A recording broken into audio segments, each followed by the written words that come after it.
forum est réalisé avec l'Ordre des experts comptables et la compagnie des commissaires aux comptes, mais assisté vraiment de deux partenaires majeurs que sont le mouvement associatif Occitanie ainsi que Midi-Pyrénées Active qui nous ont aidés depuis le départ, depuis 3 ans. À cela se rajoutent bien évidemment des partenaires financiers qui nous accompagnent lors de cette journée, sans lesquels le financement de cette journée ne serait pas possible. Le tissu associatif est aujourd'hui un tissu extrêmement vivace et on voit bien que c'est une organisation sociale et sociétale très importante et nous tenons à faire savoir que nous sommes des professionnels à leur côté pour les accompagner sur du développement et sur de la mobilité.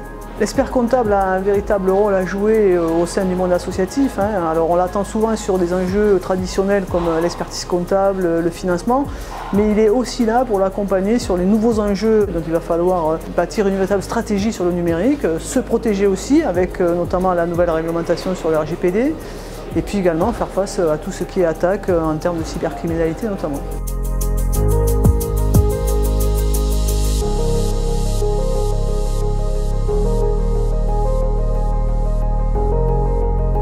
C'était surtout pour témoigner sur le passage d'une association en fondation, comment réussir et quels sont les rouages et les techniques pour y arriver. On sait très bien que le nerf de la guerre, c'est la finance. Si quelque part on se permet n'importe quoi, l'association n'est plus viable. Donc là, on essayait de démontrer que vraiment les statuts servaient à éviter le risque juridique, à le prévenir. Donc ils se rendent compte qu'il y a peut-être des règles de fonctionnement dans leur association qui peut-être alourdissent un peu la vie de l'association et qu'ils pourraient peut-être s'en débarrasser. Et il y a aussi beaucoup de questions qui se posent par rapport au pouvoir de chacun et surtout aux responsabilités, puisque c'est le corollaire des compétences. Le but de l'atelier, c'est de montrer aux associations le nouveau processus du prélèvement à la source, de leur montrer qu'ils vont être accompagnés par la DGFiP sur les sites internet, qu'il faut aussi qu'ils se fassent accompagner soit par les plateformes ou également par les experts comptables qui sont formés et qui sont là pour les aider à mettre en place cette nouvelle réforme.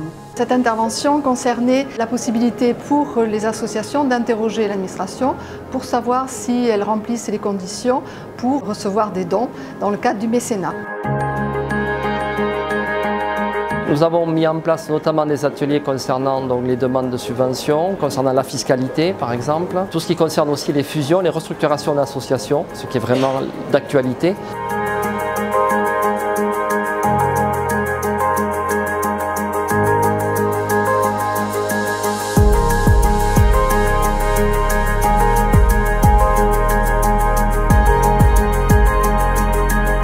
Les associations sont dans un domaine extrêmement libre de la loi 1901, donc ils ont besoin de connaître un périmètre que la loi et la jurisprudence a fait évoluer avec des risques qu'ils doivent mesurer préalablement avant d'entrer et de faire leurs actions pour que leurs actions restent durables et pérennes.